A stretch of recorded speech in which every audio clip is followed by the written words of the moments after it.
আমাদের চ্যানেলে নতুন হয়ে থাকলে ভিডিওটাতে একটা লাইক করে দিও আর চ্যানেলটাকে সাবস্ক্রাইব করে দিও। আর পাশে নোটিফিকেশনটা অন করে দিও, তাহলে নতুন ভিডিও দেওয়ার সাথে সাথে তোমরা পেয়ে যাবে। ধন্যবাদ। এক দেশে একটা নীল সাগর ছিল, আর সেই নীল সাগরে টম এন্ড জেরি একদিন বিপদে পড়েছিল। আর টম এন্ড জেরি বিপদে পড়ে টম জেরিকে দাস বানিয়েছিল।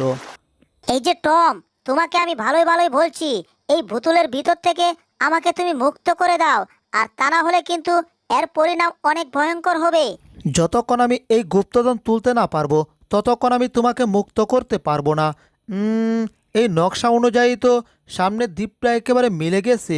ওয়াও, তার মানে এই গুপ্তধনের দ্বীপ আমি পেয়ে গেছি। কি ব্যাপার, টম তো আমার কথাই শুনছে না। এই টমাস, আমাকে এখান থেকে মুক্ত করো বলছি। এখান থেকে